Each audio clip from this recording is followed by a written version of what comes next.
name is Layla, and I'm the daughter of Sami Al-Arian, a Palestinian American professor who's been in prison for more than 5 years. Today, my father's on the 44th day of a hunger strike. My mother, brother, and I actually visited him yesterday at an immigration facility in Virginia. He looked extremely thin and was very, very weak. He's lost more than 30 pounds. And he also looked like a shadow of his former self. My mother began sobbing as soon as she saw the way he looked. I should also say my father hasn't seen a doctor for more than a week. My father began a hunger strike on March 3rd for a very simple reason: to protest continued harassment and abuse by a U.S. government that's intent on ensnaring him in a new case and keeping him in jail for years beyond his release date. This case is a clear example of gross prosecutorial misconduct and abuse of power. This is justice under the Bush administration. When my father was arrested in February 2003, John Ashcroft's Justice Department claimed it a victory in the fight against terror.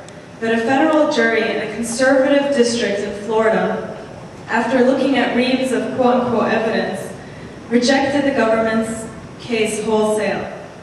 After a 6-month trial that cost taxpayers $50 million, the prosecution's case fell apart completely. My father's attorneys, in fact, rested their case without presenting a single witness. Our defense was the First Amendment. On December 6, 2005, the judge in the case read not guilty verdicts for 20 minutes for my father and his 3 co-defendants. None of this ultimately mattered. After being acquitted of the most serious charges against him, my father was threatened with a retrial.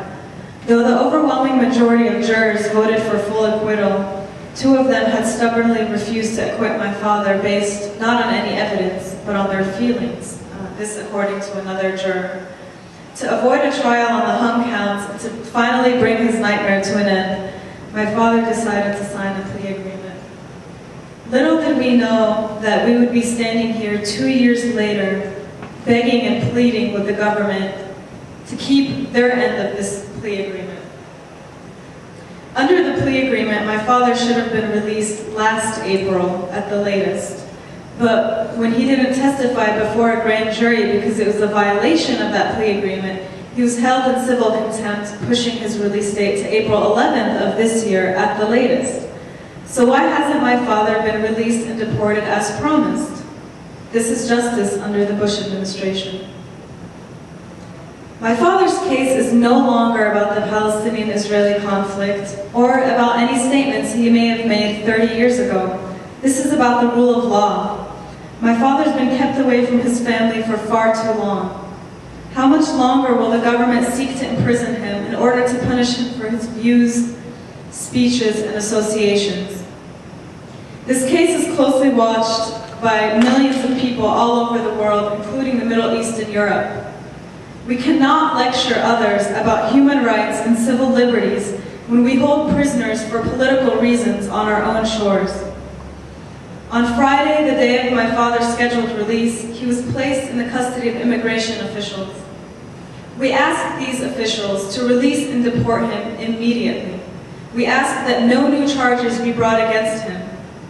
We ask that he's able to be reunited with us, his family, after this long and painful ordeal. Enough is enough.